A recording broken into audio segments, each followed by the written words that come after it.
कुनै जंगलमा दुईवटा काग बस्थे। ती दुईमा घनिष्ठ मित्रता थियो, तर एकपटक ती दुईवटा कागमा एउटा विवाद चल्यो। विवादको विषय थियो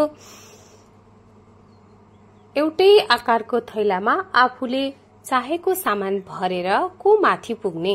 पहिलो कागले विचार गर्यो थैलीमा कपास भर्नु ठीक होला, किनभने कपास हलुङ्गो हुन्छ। त्यसैले उसले थैलीमा कपास भर्यो, तर दोस्रो कागले आकाशतिर हेर्यो र थैलीमा नुन भर्यो। दोस्रो कागले थैलीमा गरुङको नुन भरेको देखेर पहिलो कागलाई हाँसो उठ्यो। आफ्नो थैला भरेपछि दुवै काग आकाशमा उड्ने तयारीमा थिए। दोस्रो कागले गरेको अनुमान जस्तै आकाशबाट पानी पर्न थाल्यो। पानीले भिजेर नुन पग्लन थाल्यो, तर कपास भने भिजेर गरुङ्गो हुँदै जान थाल्यो।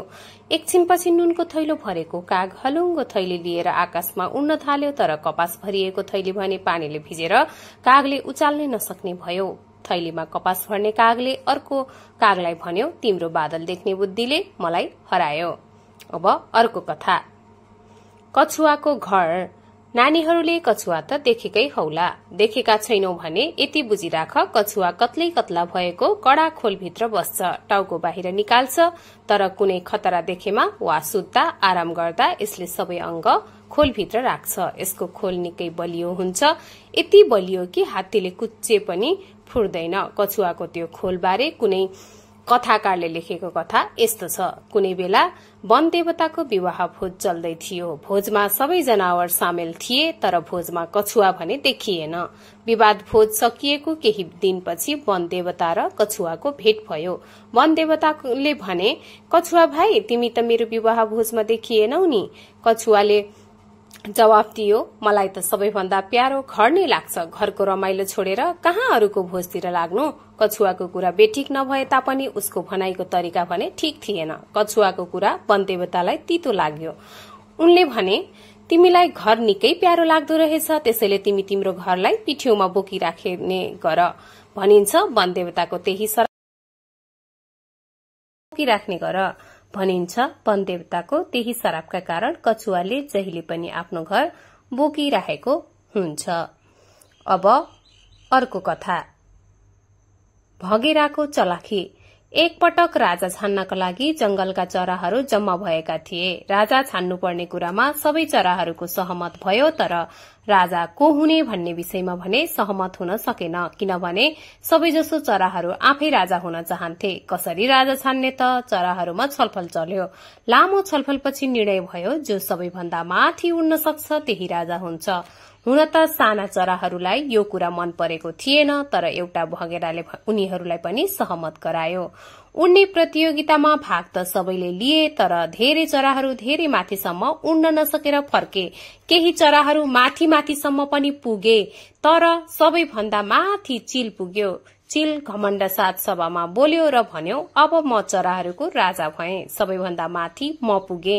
उसको कुरा सुनेर साना चराहरू अब चीलले उनीहरू र उनीहरूका बच्चाहरूलाई खाने भयो भनेर डराए। त्यसै बेला चीलको पिठ्यौमा फुत्रुक्क झर्दै भगेराले भन्यो, तिमी होइन, चराहरूको राजा म हुँ। तिमी जतिसुकै माथि उडे पनि थोरै भए पनि म नै माथि भए, किनभने म तिम्रो पिठ्यौमा थिए। यसरी भगेरो चराहरूको राजा भयो। यही खुसियालीमा नाच्न गाउन थालेका भगेरा अहिले पनि बिहानैदेखि साँझसम्म नाचगान गरेर थाक्दैनन्। अब अर्को कथा। मितमितको भेट रित्तै रह्यो पेट। एकपटक स्याल र सारसले मित लगाएछन्। मित लगाएको पहिलो वार्षिकीमा स्यालले सारसलाई साँझको खानाको लागि निम्तो गरेछ। खाना तयार भएपछि सारस र स्याल दुवै भान्सामा पुगे। भान्सामा मिठो मिठो खानाको बास्ना फैलिएको थियो। भान्साको मिठो बास्नाले सारसको मुखमा पनि पानी भरिन थाल्यो, तर सारसले त्यो मिठो खानाको स्वाद लिन सकेन, किनभने उसको चुच्चो भने लामो थियो र खाना थालमा राखिएको थियो। स्याल डकार्दै सुत्दा सारस भोकले छटपटाइरहेको थियो। त्यसको केही महिनापछि सारसले पनि स्याललाई निमन्त्रणा गर्यो, तर खाना भने लामो र साँगुरो घाँटी भएको लामो सुराहीमा थियो। सारसले त लामा लामा चुच्चोले मजासँग सुराही भित्रको खाना खायो, तर स्यालले भने र्याल चुहाउँदै सारसले खाएको हेरेर मात्रै चित्त बुझाउनु पर्यो। अल्छीको औषधि। कुनै गाउँमा एक जोडी दम्पति बस्थे। ती जोडी मध्ये श्रीमती अत्यन्त जागरेली थिए, तर श्रीमान चाहिँ चौपट्टे अल्छी थियो। काम गर्न भनेपछि उसलाई मरे जस्तै हुन्थ्यो। एकपटक ती दम्पतिले लैनो गाई किनेर ल्याएछन्, तर गाईलाई सधैँ लोग्ने मानिसले मात्र दुहुने गरेकाले स्वास्नी मानिसलाई दुहुन दिँदो रहेनछ। श्रीमतीले यो कुरा श्रीमानलाई बताई, तर श्रीमानले गाई दुहुन मानेन। श्रीमानले गाई दुहुनु पर्ने भए बरु मर्छु भन्यो। श्रीमानको कुरा सुनेर श्रीमती डराई र छिमेकीको सहयोगले गाई दुहुने काम चलाई। तर सधैँ छिमेकी गुहारेर कति दिन चलाउने? छिमेकीलाई पनि सधैँ फुर्सद निकाल्न अप्ठ्यारो। त्यसैले एक दिन अल्छीको श्रीमती र छिमेकी मिलेर एउटा सल्लाह गरे।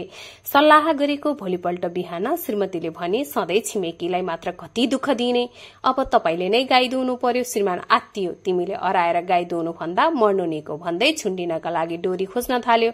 उनीहरूको छलफल जम्मा भएका सबै छिमेकीहरूले सुने। यत्तिकैमा एकजना छिमेकीले भन्यो, हेर भाइ, तिम्रो मर्ने नै रहर रहेछ, हामीले कति रोक्ने, बरु त्यो तिमीले समाएको डोरी पुर्यानो र मसिनो रहेछ। झुण्डिँदा झुण्डिएर तिमीलाई दुःख होला, त्यसैले मैले मोटो डोरी ल्याएको छु, यसैमा झुण्डिँदा राम्रो होला। श्रीमानलाई फसाद पर्यो। उसले मर्ने नै विचारले मर्छु भनेको त थिएन, श्रीमतीलाई घुर्क्याउन मात्र मर्छु भनेको थियो। उसले लाजले मुन्टो निहुरायो। छिमेकीहरू एक एक गरेर घर घर लागे। उसले श्रीमतीसँग बाल्टी मागेर गाई दुहुन गयो। त्यसपछि उसले श्रीमतीलाई मर्छु भनेर सताएन। उसले अल्छी बानी पनि हरायो। उसको अल्छी बानी पनि हरायो। तपाईहरूलाई के कस्तो लाग्छ? कथा मन पर्यो कि परेन? अनि तपाईले आफ्ना नानी बाबुहरूलाई पनि यो कथाहरू सुनाउन सक्नुहुनेछ। सानो खरायोको ठूलो बुद्धि। एउटा सानो खरायो कतै जाँदै थियो। स्यालसँग जम्काबेट भयो। स्यालले खरायोलाई समायो र भन्यो, बुझिस फुच्चे, अब त मेरा खाज बनिस। खरायोले भन्यो, राम्रो भयो, बरु छिटो खाऊ। खरायोको कुरा सुनेर स्याललाई अचम्म लाग्यो। स्याललाई खरायो किन मर्न चाहन्छ बुझ्ने विचार लाग्यो। स्यालले सोध्यो, फुच्चे, त किन मर्न चाहन्छस्? खरायो, मलाई बाँच्ने मन छैन। स्यालले भन्छ, किन? खरायो भन्छ, किनभने मलाई घरमा कसैले माया गर्दैनन्। स्यालले भन्छ, तेरो घरमा को छन्? खरायोले भन्छ, मेरो काका काकी र 3 जना भाइ बहिनी छन्। मेरो आमा बित्नु भएकाले मलाई माया गर्ने कोही छैन। अनि स्यालले भन्छ, तेरो घर कति टाढा छ? अनि खरायो भन्छ, धेरै टाढा छैन, नजिकै छ। स्यालले विचार गर्यो, यो एउटा सानो खरायोलाई मात्र के खानु, यसको घरमा पुगेर सबैलाई खाएर टन्न हुनु पर्यो। यति विचार गरेर स्यालले भन्यो, मलाई तेरो घर देखा, मलाई नमार्ने भए मात्र देखाइदिन्छु। खरायोले प्रस्ताव राख्यो, ल हुन्छ, तेरो घर देखाइदिए म केही गर्दिन। स्यालले खरायोको प्रस्ताव मन्जुर गर्यो। केही पर पुगेर खरायोले एउटा रुखमा झुण्डिएको अरिङ्गालको गोलो देखाउँदै भन्यो, ऊ सबै त्यही झोलामा छन्, मलाई मात्र त्यहाँ बस्न दिँदैनन्। स्याल दङ्ग पर्यो। स्यालले एउटा लामो बाँस खोज्यो। बाँसले अरिङ्गालको गोलोलाई खसाल्यो। यसरी खसेका अरिङ्गालले रिसाएर स्याललाई टोक्न थाले। धेरै अरिङ्गालको टोकाइले केही बेरपछि स्याल मर्यो। फुच्चे खरायो भने स्याल मरेको देखेर झाडीभित्र नाच्दै थियो।